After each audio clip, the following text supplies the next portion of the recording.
दोस्तों, तो स्वागत है आपका थिंक इन्फिनिटी पे। आज हम लोग इसमें क्लास 8 का एक चैप्टर शुरू करने जा रहे हैं जिसका नाम है फोर्स एंड फ्रिक्शन। कई किताब में फोर्स एंड प्रेशर रहता है और फ्रिक्शन को अलग चैप्टर में पढ़ाया जाता है, लेकिन हम लोग इसमें क्या करेंगे कि फोर्स और फ्रिक्शन को पढ़ेंगे और जो प्रेशर है उसको नेक्स्ट चैप्टर में पढ़ेंगे। तो इसमें हम लोग पढ़ेंगे फोर्स क्या होता है, फोर्स कितने तरह के होते हैं, फोर्स से होता क्या है, फोर्स के टाइप्स क्या हैं, फिर उनके क्या टाइप्स हैं, ये सारा कवर करेंगे इस वीडियो में। और फ्रिक्शन के लिए एक अलग वीडियो बनाया जाएगा। लिख इसलिए मैंने यहाँ दिया है क्योंकि ये चैप्टर का नाम है फोर्स एंड फ्रिक्शन। अब हम लोग शुरू करते हैं कि फोर्स क्या होता है और उसके बारे में कुछ जानेंगे। तो सबसे पहले हम लोग ये जानने की कोशिश करते हैं कि फोर्स क्या होता है, फोर्स का मतलब क्या है। देखिए, पुश और pull acting on a object is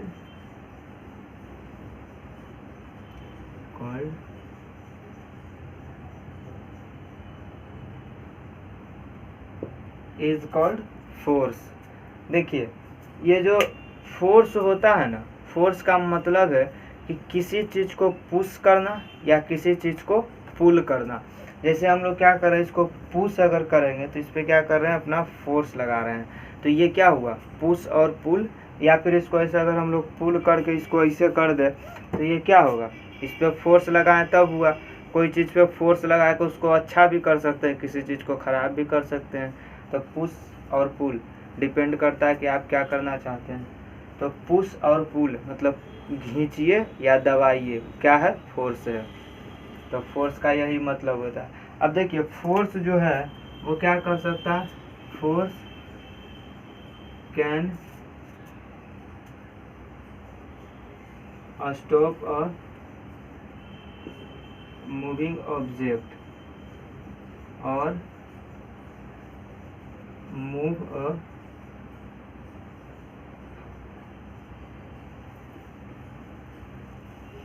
stationary object. Force जो है ना वो रुका हुआ चीज़ को चला देगा और चला हुआ चीज़ को रोक देगा। मतलब क्या हुआ कि फोर्स जो है, जैसे कोई यहाँ पे बच्चा वाला जो टॉय होता है जिसका यहाँ ऐसा कुछ होता है, ये इसको ये कैसे चलता है, इसको थोड़ा सा इधर से पुश कर दीजिए, ये चल देगा। फिर इसको अगर रोकना हो तो इसको यहाँ पे कुछ ऐसा हाथ लगा दीजिए, ये रुक जाएगा। मतलब क्या हुआ कि जो फोर्स है वही फोर्स लगाए ऐसे किए इसको, तब नहीं ये चला। मतलब चलाने के लिए, मतलब अगर ये रुका हुआ है तो फोर्स लगा कर चला देंगे, अगर चल रहा है तो फोर्स लगा कर रोक सकते हैं। फोर्स का ये काम है, फोर्स ऐसा करने में मदद करेगा। अब देखिए, फोर्स से क्या क्या इफेक्ट आता है, क्या क्या मतलब उससे प्रभाव पड़ता है, वो अब समझेंगे। तो सबसे पहले इतना अगर नहीं लिखे तो लिख लें, क्योंकि लिखते जाएं, नोट्स बनाते जाएं, तभी फिजिक्स पढ़ने का मज़ा आएगा। वीडियो को पॉज करके लिख लें, अन्यथा की स्थिति में कुछ समझ में नहीं आएगा, आगे जाएंगे भूल जाएंगे। तो अब हम लोग समझते हैं effect of force.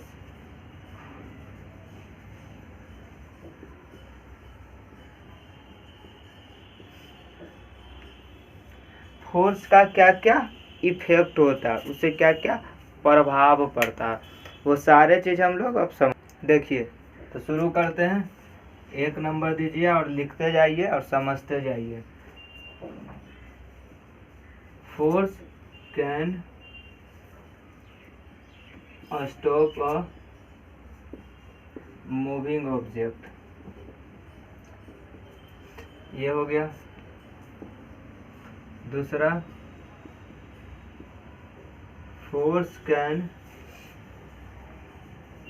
Move a stationary object,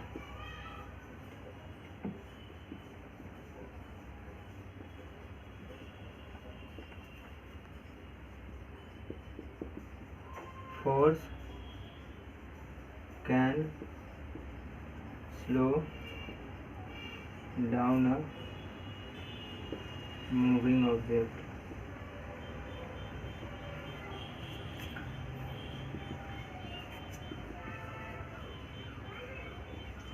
Force can slow down a moving object. Force can change the shape and size of a object.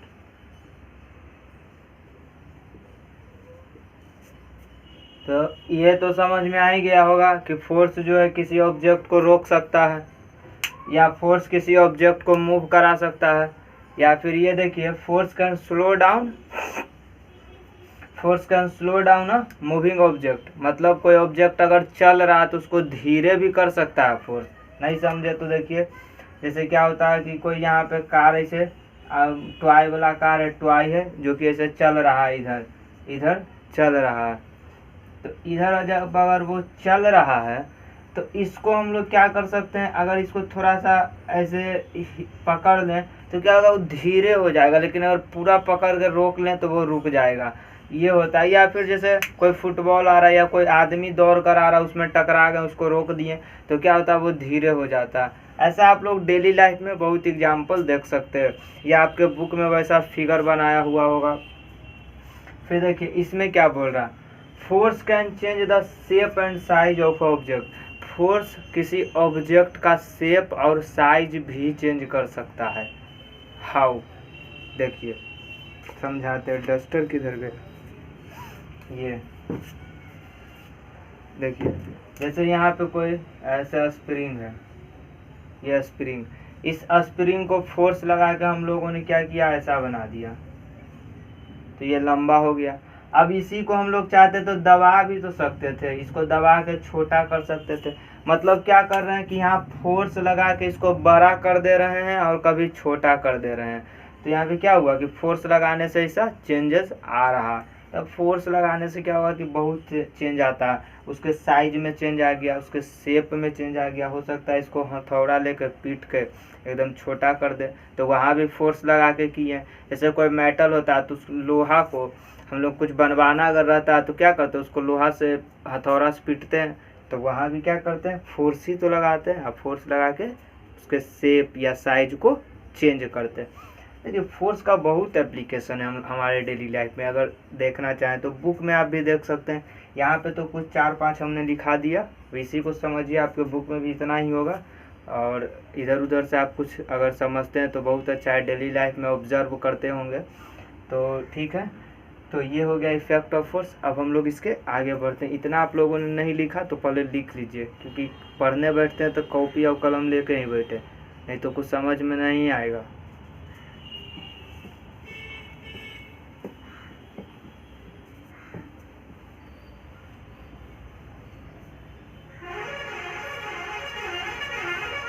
यहाँ पे थोड़ा सा आवाज़ आ जाता होगा, बैकग्राउंड आवाज़ आ जाता होगा, उसके लिए सॉरी। तो देखिए अब हम लोग पढ़ेंगे मैग्नीट्यूड ऑफ फोर्स। फोर्स का मैग्नीट्यूड, उसका क्या मतलब है। एनसीईआरटी में भी आपको ये बात दिया हुआ रहेगा।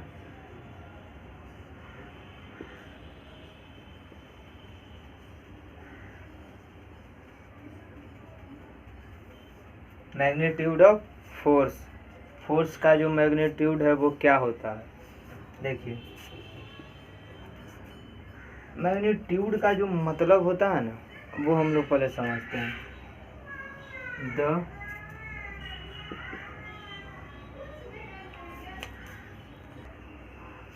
देखिए द स्ट्रेंथ या फिर the magnitude of force is the strength of force acting on an object।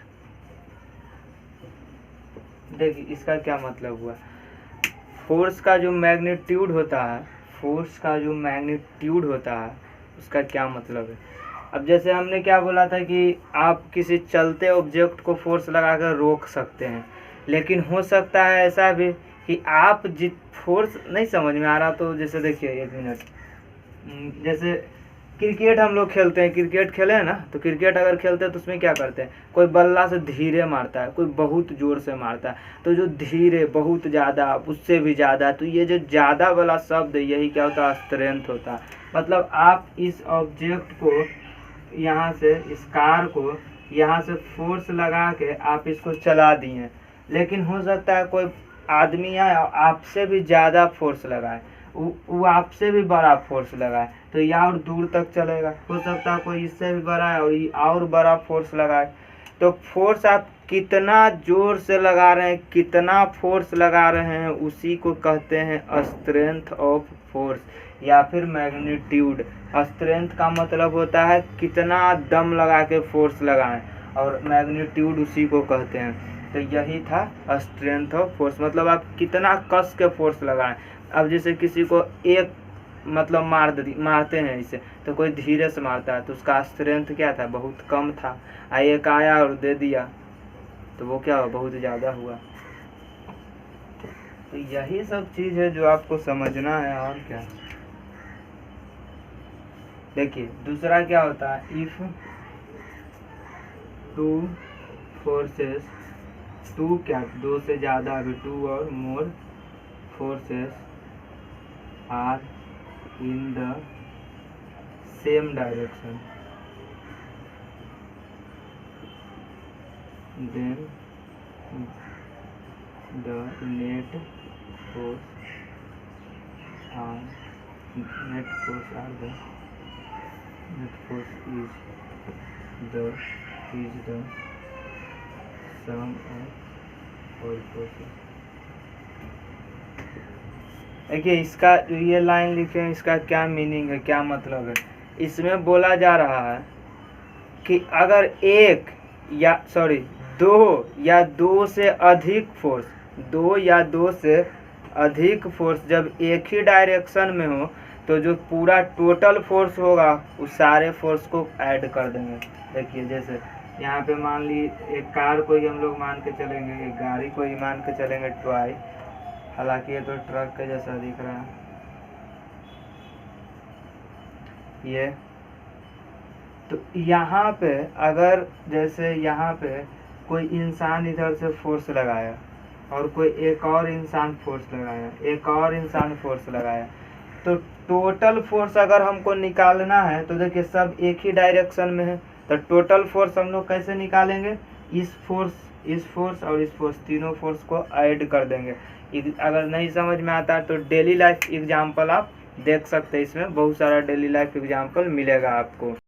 जैसे देखिए क्या होता है कि सपोज क्या आपने देखा ही होगा कि अगर कोई गाड़ी रहता, कोई कार या कुछ भी रहता, वो स्टार्ट अगर नहीं होता तो 10 लोग पीछे से धक्का देते हैं। तो 10 लोग पीछे से धक्का क्यों देते हैं, 10-12 लोग या 5-6 लोग पीछे से धक्का देते हैं ना, तो सारे एक ही डायरेक्शन में धक्का दे रहे हैं। तो उससे क्या होता है कि सारा जितना लोग अपना अपना फोर्स लगा रहे हैं वो टोटल फोर्स क्या होता है, ऐड होके और तब लगता है, तो देखते हैं गाड़ी आगे बढ़ जाता है। तो वही चीज़ यहाँ समझाया जा रहा है कि अगर एक ही डायरेक्शन में जितना भी फोर्स लग रहा है, जैसे ये फोर्स लगा रहा है, ये लगा रहा है, ये अगर टोटल फोर्स इस गाड़ी पे हम देखें, इस कार पर देखें, तो क्या होगा, इन तीनों का सम कर दीजिए, ये जितना फोर्स लगाया उस पे प्लस ये तीनों को ऐड कर दीजिए। यही क्या होता है, यही जो लिखा हुआ, मतलब फोर्स का एक ऐसा प्रॉपर्टी है, क्या जो बोले ऐसा होता है फोर्स के साथ। और हम लोग अब तीसरे पॉइंट पे चलते हैं। तीसरा पॉइंट क्या है, if two forces are in opposite direction,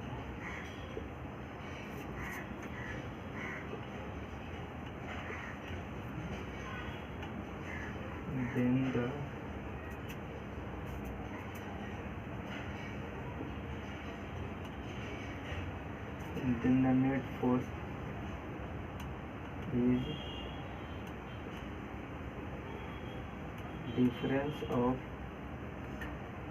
the net force is difference of both forces। देखिए ये तीसरा पॉइंट जो हमने लिखा है, ये यहाँ तक आपका ये पहला है, ये दूसरा है, और ये तीसरा है। ये जो तीसरा पॉइंट हमने लिखा है इसका क्या मतलब है वो समझते हैं। अगर ये समझ में आपको आ गया होगा तो ये भी आ गया होगा। जैसे देखिए हम लोग अगर क्या करते हैं कि हम लोग अगर एक कार है, यहाँ पे देखिए इधर दिख रहा है ना, या फिर ऊपर से हम लोग मिटा लेते हैं। आप लोग वीडियो पॉज करके लिख लें, ये मिटाने जा रहे हैं।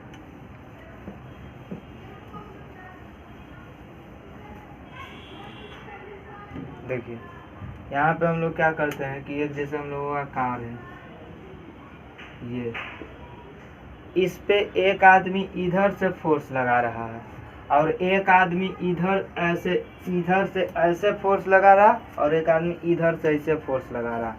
तो इस कंडीशन में ये गाड़ी आगे बढ़ेगा? नहीं बढ़ेगा, क्योंकि ये जो फोर्स लगा रहा है इसको ई कैंसिल कर दे रहा होगा। मतलब अगर ई जितना फोर्स लगाया ई कैंसिल कर दिया और ई जितना लगाया ई कैंसिल कर दिया। मतलब इस कंडीशन में क्या हो रहा कि दोनों का फोर्स आपस में घट जा रहा है। अगर ये बराबर बराबर दोनों फोर्स लगाएगा तो इस पर कितना फोर्स? 0 फोर्स लगेगा, मतलब ये गाड़ी बढ़वे नहीं करेगा। तो यही क्या हो रहा है कि दोनों अपोजिट में है तो फोर्स डिफरेंस हो जा रहा है, घट जा रहा है। डिफरेंस का मतलब सब्ट्रैक्ट, यहाँ पे वही होगा। दोनों क्या हो रहा है? घट जा रहा है, कम हो जा रहा है। तो ये लिखा हुआ ये थर्ड का मतलब यही होगा। तो ये हम लोगों ने समझा। इतना समझ में आया तो शुरू से अंत तक आप एक बार पहले पढ़ें या फिर समझें। नहीं समझ में आया तो 2 बार देखें। उस पर भी नहीं समझ में आया तो कमेंट में ज़रूर लिखें कि क्या समझ में नहीं आया, तो उसको आगे समझाया जाएगा।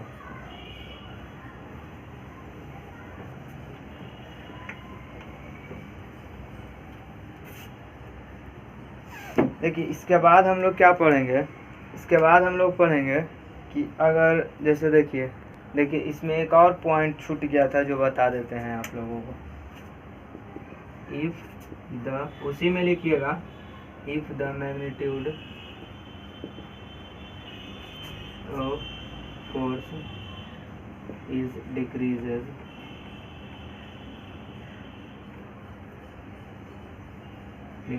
देन the effect of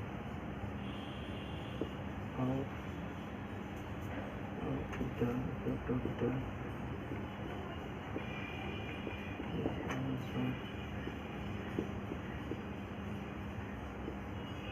मतलब क्या हुआ इसका लिख तो दिए। देखिए क्या मतलब हुआ।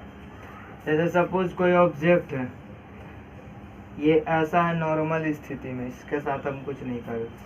इसको हमने क्या किया कि दबा दिया पूरी तरह से, और दबाने के बाद ऐसा बना दिया। तो फिर क्या होता है कि अगर हम लोगों ने इसको ऐसे दबाया है तो ये ऐसा बना हुआ। लेकिन इससे जैसे जैसे हम लोग फोर्स को कम करेंगे तो ये क्या होगा, जैसे जैसे फोर्स को कम करेंगे ये क्या होगा, ऊपर उठते जाएगा। मतलब क्या हुआ कि जैसे जैसे फोर्स कम करो उसका इफेक्ट चेंज हो रहा है। या नहीं समझ में आया तो स्प्रिंग बना देते हैं, स्प्रिंग से आसानी समझ में आएगा। ये स्प्रिंग था, इस स्प्रिंग को हमने क्या किया कि पहले दबा दिया, इसको हमने दबा दिया तो दबाने कुछ ऐसा हो जाएगा, ऐसा हो गया। अब जैसे जैसे ऐसे हमने, अगर सपोज ये स्प्रिंग रहता, ये अगर स्प्रिंग रहता, देखिए ये अगर स्प्रिंग रहता तो इसको हमने दबा के ऐसे छोटा किए हुए ऐसे, और जैसे जैसे इसको छोड़ेंगे, जैसे जैसे इसको क्या करेंगे, फोर्स कम करेंगे, ये वापस अपना इफेक्ट पोजीशन चेंज करता जाएगा, अपना शेप चेंज करता जाएगा। वही तो लिखा हुआ है कि मैग्नीट्यूड जब स्ट्रेंथ जब फोर्स का कम कर रहे हैं तो क्या हो रहा है, ऑब्जेक्ट का इफेक्ट भी चेंज होता जा रहा है। तो इसका मतलब यही था। नहीं समझे हैं तो फिर से एक बार समझ लीजिए क्या होता है कि कोई अगर स्प्रिंग है उसको ऐसे दबाए हुए हैं और जैसे जैसे इसको ऐसे ऐसे ऊपर कर रहे हैं, मतलब फोर्स कम कर रहे हैं, तो क्या हो रहा है, इसका इफेक्ट चेंज हो गया। पहले छोटा थे पहले, अब बड़ा हो रहा है। तो यही लिखा हुआ है। ठीक है, तो इतना हम लोगों ने समझ लिया। अब हम लोग इसको मिटा देते हैं। आप तो लिख ही लिए होंगे।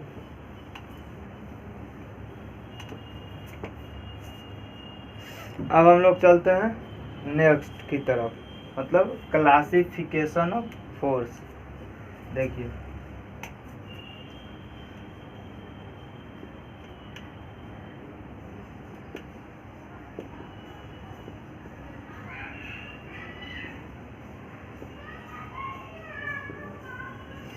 क्लासिफिकेशन ऑफ फोर्सेस, मतलब जो फोर्स है उसका हम लोग क्लासिफिकेशन देखेंगे। तो देखिए फोर्स जो होता है ना वो दो तरह का होता है, दो तरह का। एक होता है कॉन्टैक्ट और एक होता है नॉन कॉन्टैक्ट। और एक क्या होता है contact.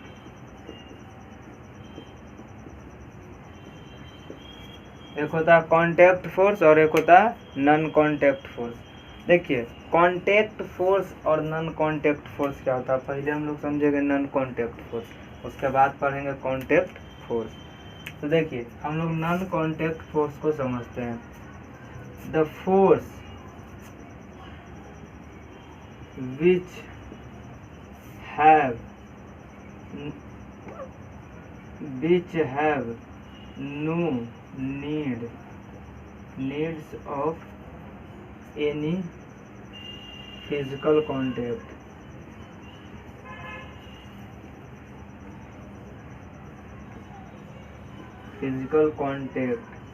are called non contact force। देखिए वैसा फोर्स जिसको कोई फिजिकल कांटेक्ट का ज़रूरत ही नहीं है उसको हम लोग क्या कहते हैं, नॉन कांटेक्ट फोर्स। मतलब उसको कोई ज़रूरत नहीं है कि आपको टच करेगा, बिना टच किए हुए आप पे फोर्स लगा देगा। जैसे क्या है एग्जांपल दीजिए, ग्रेविटी। देखिए क्या होगा इसका एग्जांपल,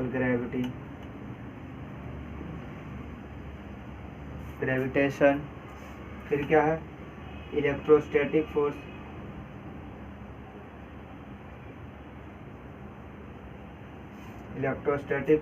मैग्नेटिक फोर्स,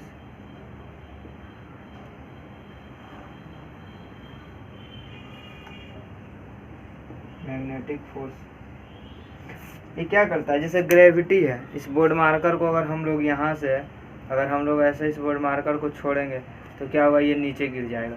तो नीचे इसको कौन खींच रहा है, अर्थ खींच रहा है, लेकिन बिना इसको टच किए हुए, बिना इसके कांटेक्ट में आए हुए। तो वैसे फोर्स को हम लोग क्या कहते हैं, नॉन कांटेक्ट फोर्स। मतलब उसको टच नहीं कर रहा फिर भी उस पर फोर्स लगा रहा है। जैसे मैग्नेट बिना टच किए हुए उसको खींच लेता है, उस पर फोर्स लगा देता है। तो उसको हम लोग क्या बोलते हैं, उसको हम लोग बोलते हैं नॉन कांटेक्ट फोर्स। अब देखिए ग्रेविटी को समझेंगे, फिर इलेक्ट्रोस्टैटिक्स को समझेंगे और फिर मैग्नेटिक को समझेंगे। तो ये आया समझ में, मतलब अच्छा ये तीनों के बाद वो भी समझ में आ जाएगा। जैसे अगर लिख लीजिए, आप लोग नहीं लिखे हैं तो। अब हम लोग समझते हैं ग्रेविटेशनल फोर्स को। मतलब पहले ग्रेविटेशनल समझेंगे क्या होता है, फिर मैग्नेटिक समझेंगे और फिर उसके बाद इलेक्ट्रोस्टैटिक्स समझेंगे क्या होता है। तो सबसे पहले हम लोग ग्रेविटेशनल फोर्स को समझते हैं।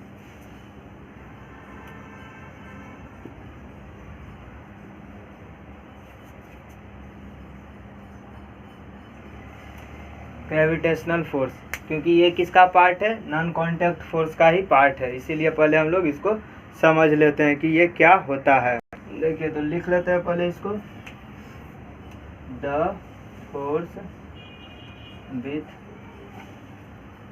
विच ऑब्जेक्ट पुल ईच अदर। इसमें देखिए क्या होता है कि कोई भी ऑब्जेक्ट, जैसे अर्थ भी तो एक ऑब्जेक्ट ही है, वो हम लोगों को पुल करता है। अगर हम लोग कहीं से ऊपर से जंप करते हैं तो बिना अर्थ के टच में आए हुए अर्थ हम लोगों पे क्या करता है, फोर्स लगाता है, जिसके वजह से हम लोग नीचे आ जाते हैं। तो ये जो फोर्स है वो क्या, ग्रेविटेशनल फोर्स है। मतलब वैसा फोर्स जो एक ऑब्जेक्ट दूसरे ऑब्जेक्ट पे फोर्स लगाता है, तो उस टाइप के फोर्स को हम लोग क्या कहते हैं, ग्रेविटेशनल फोर्स। यही फोर्स है। अब जैसे देखिए ये क्या होता है कि ये एक नॉन कांटेक्ट फोर्स है, बिना किसी के कांटेक्ट में आए हुए एक्ट करता है। फिर एक क्या था, इलेक्ट्रोस्टैटिक्स था हम लोगों का।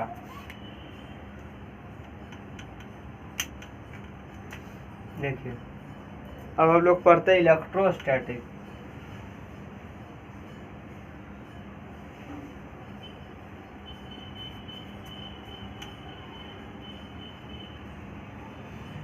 Electrostatic force. ये इलेक्ट्रोस्टैटिक फोर्स जो होता है वो इलेक्ट्रोस्टैटिक फोर्स जो है, ये फोर्स जो है वो दो चार्ज के बीच में लगने वाला फोर्स है। अब आप लोग सोच रहे होंगे कि दो चार्ज क्या होता है, तो आइए समझा ही देते हैं। ऐसे ग्रेविटेशन जो है वो क्लास 9th में एक चैप्टर ही है, उसमें आपको पूरा ग्रेविटी पढ़ाया जाएगा। ग्रेविटेशन क्या होता है, हालांकि इस पर एक वीडियो बन चुका है कि ग्रेविटेशनल यूनिवर्सल ग्रेविटेशनल कांस्टेंट क्या होता है। अगर कोई 9th का स्टूडेंट है तो देख सकता है, लिंक डिस्क्रिप्शन में होगा दिया हुआ, देखो पहले जाके अगर 9th का स्टूडेंट हो तो। देखो पहले इसमें क्या होता है, अगर जैसे और ये जो है, ये जो फोर्स लगता है ये क्या होता है, the forces between two charges, मतलब दो चार्जेज के बीच का जो फोर्स लगता है ना वो इलेक्ट्रोस्टैटिक्स। इसका एक बहुत अच्छा एग्जाम्पल देंगे अभी, और उससे पहले हम लोग ये समझते हैं कि ये चार्ज क्या होता है। जैसे देखिए जितना भी चार्ज है, दो तरह का चार्ज होता है। एक चार्ज होता है पॉजिटिव चार्ज और एक होता है निगेटिव चार्ज। तो अगर दोनों लाइक अनलाइक चार्ज है, अलग अलग चार्ज है दोनों, जैसे यहाँ पे है, तो ये एक दूसरे को अट्रैक्ट करता है। अपोजिट चार्ज एक दूसरे को अट्रैक्ट, एक दूसरे से मिलना चाहता है। लेकिन अगर यही रहेगा सेम चार्ज, जैसे ये है, तो एक दूसरे को भगाएगा, इसको कहेगा निकलो, इसको ही कहेगा निकलो, मतलब एक दूसरे को दूर फेंकेगा, एक दूसरे पे फोर्स अपोजिट लगाएगा। और ये भी अगर प्लस भी है और ये प्लस, तो यहाँ भी कुछ ऐसा ही होता है, और यहाँ भी एक दूसरे से ये दूर भागेगा। लेकिन यहाँ पे निगेटिव है और यहाँ पे पॉजिटिव है, तो ये दोनों मिलना चाहेगा एक दूसरे से, एक दूसरे के क्लोज आएगा। तो ये होता है चार्जेस का। तो जैसे देखिए एक दूसरे को खींच रहा है अपनी ओर, तो यहाँ पे कुछ फोर्स लगा रहा होगा ना, तो जिस टाइप का फोर्स लगाता है उसको हम क्या बोलते हैं, इलेक्ट्रोस्टैटिक फोर्स। अब जैसे एक दूसरे से दूर जाने की कोशिश कर रहा है, तो दूर जाने का कोशिश कर रहा है तो एक दूसरे पे फोर्स लगा रहा कर रहा, तुम निकलो बिना टच किए हुए कि तुम हटो, तो ये कौन सा फोर्स हुआ, इलेक्ट्रोस्टैटिक फोर्स। वैसे यहाँ पे प्लस प्लस चार्ज कर रहा है, मतलब उसको बिना टच किए हुए, जैसे कैसे क्रिस 3 मूवी में काल करता है, काल एक होता है ना विवेक ओबराय, वो उसी का जैसा ये सब भी है, बिना टच किए हुए उस पर फोर्स लगा रहा है। तो ये क्या होता है, तो जिस टाइप का फोर्स लगा रहा है उसको हम लोग क्या बोलते हैं, इलेक्ट्रोस्टैटिक फोर्स। क्लास 12th में या उससे पहले ही क्लास 10th में एगो चैप्टर है मिलेगा इलेक्ट्रिक करंट, क्लास 10th में। क्लास 12th में तो इलेक्ट्रोस्टैटिक एगो यूनिटे है जिसमें पढ़ना है पूरा इलेक्ट्रिसिटी के बारे में। तो ये हुआ, तो अब ये भी हम लोग समझ लिए, अब इसको मिटा देते हैं, नहीं पहले लिख लें आप लोग कॉपी में। अब इसके बाद हम लोग देखेंगे मैग्नेटिक फोर्स के बारे में।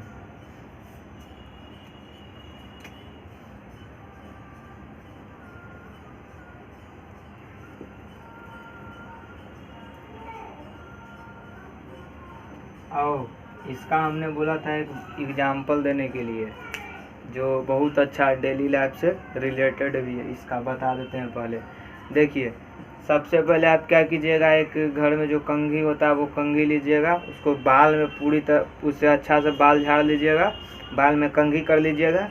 और उसके बाद कागज़ का, पेपर का एकदम छोटा छोटा टुकड़ा लीजिएगा और अपने हाथ में या कहीं पर रख के उस कंघी को उसके बगल में, उस कॉम्ब को उसके बगल में जब सटाइएगा तो क्या होगा कि वो कागज़ का टुकड़ा होगा, वो कंघी कॉम्ब के द्वारा अट्रैक्ट कर लिया जाएगा। तो ये ऐसा क्यों होता है, ये इलेक्ट्रोस्टैटिक फोर्स के वजह से ही ऐसा होता है, क्योंकि जो हम लोगों का कॉम्ब रहता है उस पर एक चार्ज आ जाता है कॉम्ब पे, और पेपर पे भी, पेपर क्या होता है वो भी चार्ज हो जाता है और उसको क्या करता है, अट्रैक्ट कर लेता है। ये आप लोग करके देखिएगा, बाल को पहले, फिर उसके बाद पेपर लेना और उसको अट्रैक्ट करवाना। कागज़ का छोटा छोटा टुकड़ा को ही अट्रैक्ट करेगा, इसीलिए छोटा टुकड़ा ही लेना है। ठीक है, अब हम लोग समझते हैं मैग्नेटिक फोर्स। तो अब हम लोग समझते हैं मैग्नेटिक फोर्स क्या होता है। देखिए मैग्नेटिक फोर्स जो होता है वो क्या होता है, जैसे देखिए द फोर्स exerted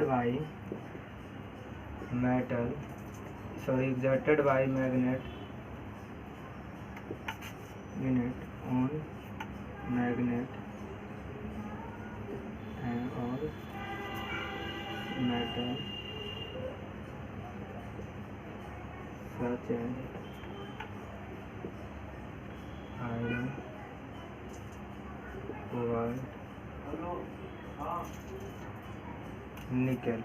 देखिए आयरन, कोबाल्ट और निकल ये तीन गो ऐसा मेटल है, हम सब खाली आयरन एक जानते थे पहले, या आप भी जानते होंगे, लेकिन ये तीनों ऐसा मेटल है जिसको ये अट्रैक्ट कर लेता है। ये ऐसा मेटल है जिसको क्या करता है, अट्रैक्ट कर लेता है। ये तीनों ऐसा मेटल है जिसको मैग्नेट क्या करता है, अट्रैक्ट कर लेता है। तो यहाँ पे जो लिखा हुआ उसमें देखिए क्या लिखा हुआ, बोल रहा है कि मैग्नेटिक फोर्स हम लोग उसको कहते हैं कि मैग्नेट या तो मैग्नेट के ऊपर फोर्स लगावे, मैग्नेट या तो मैग्नेट के ऊपर फोर्स लगाएगा या इन तीनों में से किसी के ऊपर फोर्स लगाएगा, तो उसको हम लोग क्या बोलते हैं, मैग्नेटिक फोर्स बोलते हैं। जैसे क्या होता है कि बचपन में हम लोग बहुत देखे होंगे कि यहाँ एक मैग्नेट है, फिर यहाँ पे एक मैग्नेट है, ये क्या करता था, एक दूसरे को अट्रैक्ट कर लेता था। ऐसा मैग्नेट में प्रॉपर्टी होता है, ऐसा मैग्नेट में क्या होता है, प्रॉपर्टी होता है कि वो मैग्नेट को अट्रैक्ट, बहुत हम लोग करवाए भी थे बचपन में, आपने भी देखा होगा, किया भी होगा कि एक मैग्नेट दूसरे मैग्नेट को अट्रैक्ट कर लेता है, मैग्नेट एक दूसरे को रिपेल भी करता है। वो मैग्नेटिक में पढ़ाया जाएगा कैसे, क्यों। और जैसे यहाँ पे कोई मैग्नेट है ये, और यहाँ पे कुछ आयरन का टुकड़ा रख दिए, तो इसको क्या करता था, खींच लेता था, अट्रैक्ट कर लेता था।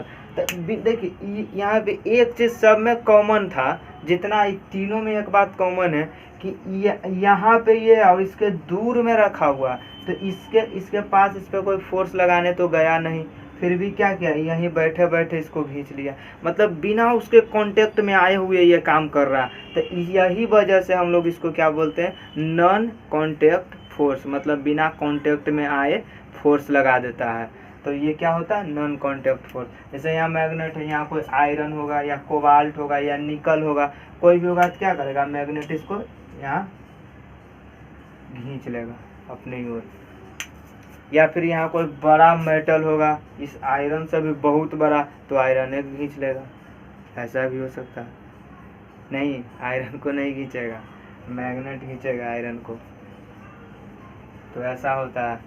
तो ये था ग्रेविटी। एक बार हम लोग फिर से इसको समझ लेते हैं कि देखिए ग्रेविटेशनल फोर्स हम लोग उसको कहते हैं जो फोर्स क्या होता है, एक ऑब्जेक्ट दूसरे ऑब्जेक्ट के ऊपर लगाता है। मतलब जैसे देखिए डेली लाइफ में अगर यहाँ पे कोई ऑब्जेक्ट रखा हुआ है, यहाँ पे कोई ऑब्जेक्ट रखा हुआ है, तो एक दूसरे के ऊपर फोर्स लगा रहा होगा, लेकिन इतना कम लगा रहा होगा, इतना कम कि उसको हम लोग ऑब्जर्व ही नहीं कर पाते हैं।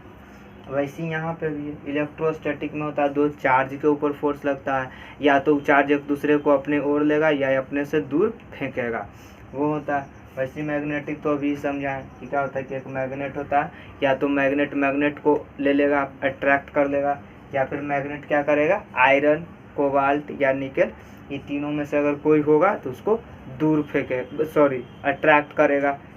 ये आयरन मेटल क्या करता है, यही तीनों में से किसी को ना अट्रैक्ट करता है। तो ये कुछ था नॉन कांटेक्ट फोर्स के बारे में। अब हम लोग समझते हैं कांटेक्ट फोर्स क्या होता है, और उसको अब हम लोग देखते हैं। इतना दूर आपको समझ में आया है तो लिखते चलें और उसको भी पढ़ते चलें। तो चलिए अब हम लोग समझते हैं, किसको समझेंगे अब, कांटेक्ट फोर्स को। तो लिख लिए, अगर लिख लिए तो ठीक है, नहीं लिखे हैं तो जल्दी से लिख लें, वीडियो पॉज करके मिटाने जा रहे हैं।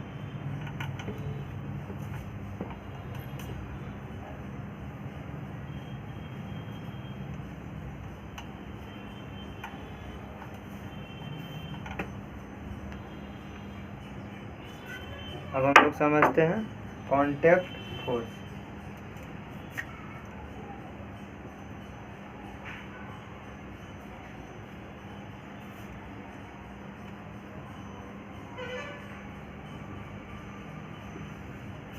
Contact force. ये कांटेक्ट फोर्स क्या होता है? तो कांटेक्ट फोर्स दो तरह का होता है। एक होता है अप्लाइड फोर्स,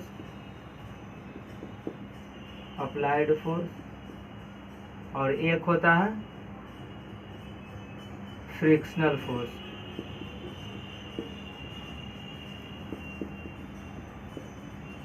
फ्रिक्शनल फोर्स और एक होता है अप्लाइड फोर्स। एक है फ्रिक्शनल फोर्स और एक है अप्लाइड फोर्स। देखिए फ्रिक्शनल फोर्स को हम लोग समझेंगे नेक्स्ट वीडियो में। इसमें हम लोग पहले आपको बता देंगे कि फ्रिक्शनल फोर्स होता क्या है, वो अच्छा है हम लोगों के लिए या खराब है, लेकिन उसका जो एप्लीकेशन होगा वो आपको मिलेगा अगले वीडियो में। तो सबसे पहले हम लोग ये देखते हैं कि अप्लाइड फोर्स क्या होता है।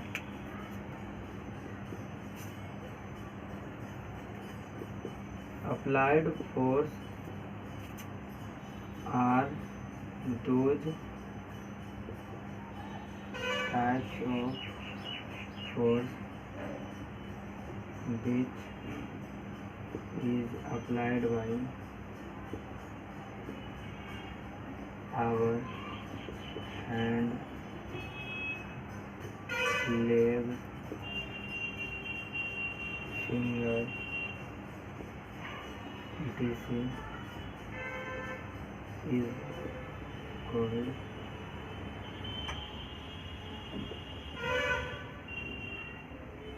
Applied force. मतलब देखिए क्या होता है, अप्लाइड फोर्स हम लोग उसको कहते हैं वैसा फोर्स जो फोर्स क्या होता है, अप्लाई किया जाता है हम लोगों के द्वारा। जैसे हम लोग अपने हाथ से अगर इसको उठाना होगा, जैसे इसको हम लोग ऐसे उठाना है तो क्या कर रहे हैं, फोर्स लगा रहे हैं तब उठ रहा। इसको उठाना है तो देखिए हाथ यहाँ लगाना पड़ रहा है तब उठ रहा। इसको अगर ऐसे मारना है तो हाथ लगाना पड़ेगा।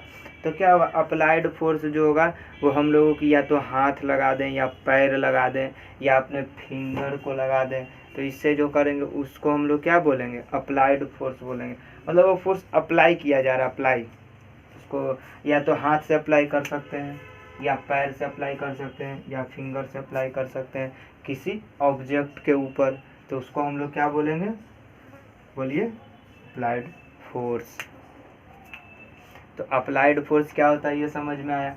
जैसे अगर हम लोगों को कुछ ले जाना है, मतलब ले जाना नहीं, अगर जैसे उठाना है, जैसे यही है तो इसको हाथ में लिए हुए हैं तो इस पर क्या कर रहे हैं, ऐसे फोर्स, अर्थ इसको खींच रहा है, अगर छोड़ देंगे तो नीचे चला जाएगा, लेकिन इसको हमने रखा हुआ है तो इस पर क्या हो रहा है, एक फोर्स लग रहा है, एक फोर्स अप्लाई किए हुए हैं। ये जो सामने कैमरा लगा हुआ है तो ये क्या कर रहा है, स्टैंड इसको अपने ऊपर, स्टैंड के ऊपर ये फोर्स लगा रहा है, मतलब अप्लाइड फोर्स वो भी हो जाएगा वहाँ पे। अप्लाइड फोर्स का मतलब ये होता है कि अप्लाई करना, या तो हाथ से अप्लाई कर दे, पैर से करवा दें या फिंगर से कर दें, तो ये क्या होगा, अप्लाइड फोर्स होगा। तो ये कांटेक्ट में आने के बाद ही लगेगा। बिना, अगर हम बोलेंगे इसको उठाना है बिना टच किए हुए तो कैसे, ये उठेगा ही नहीं। इसको यहाँ से देखिए टच करेंगे तब ऐसे उठेगा। और भी एग्जाम्पल हो सकता है इसका। तो यही था क्या, अप्लाइड फोर्स। अब हम लोग क्या समझते हैं, फ्रिक्शनल फोर्स।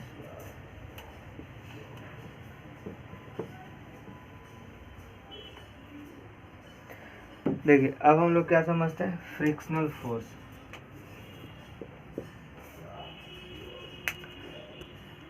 देखिए फ्रिक्शनल फोर्स हम लोग अगर लिखना चाहें तो लिखेंगे the resistance to motion, the resistance to motion experienced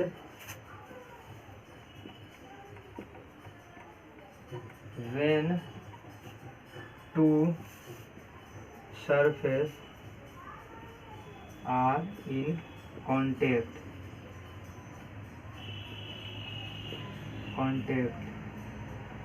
देखिए जब दो सरफेस एक दूसरे के कांटेक्ट में आता है, दो सरफेस जब एक दूसरे के कांटेक्ट में आता है तब जो फोर्स लगता है उसको हम लोग क्या बोलते हैं, फ्रिक्शनल फोर्स बोलते हैं। जैसे देखिए एग्जांपल से हम लोग समझते हैं, यहाँ पे पहले इसको कंप्लीट कर देते हैं। with respect to each other. These types of force are called frictional force.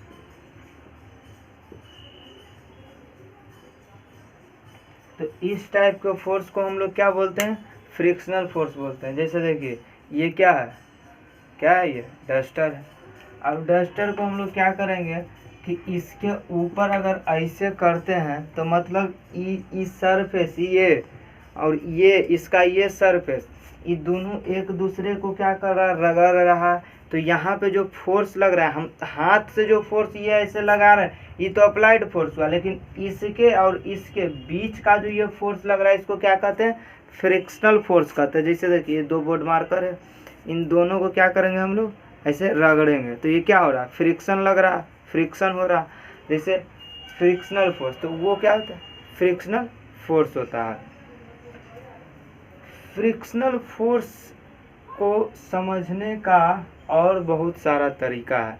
हमने पहले ही बोल दिया था कि फ्रिक्शनल फोर्स नेक्स्ट वीडियो में कवर किया जाएगा, फिर भी थोड़ा सा बता देते हैं कि फ्रिक्शनल फोर्स जो होता है वो अगर हम लोग चल रहे हैं तो फ्रिक्शन मदद कर रहा है।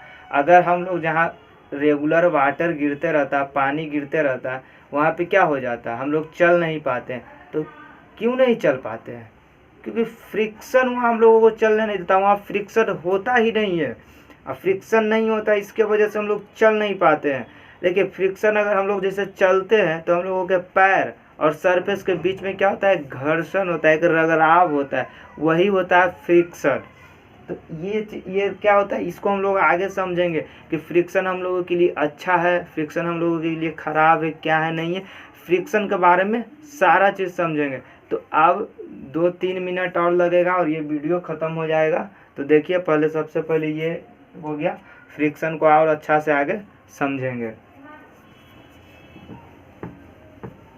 तो थोड़ा सा और समय आपका लिया जाएगा।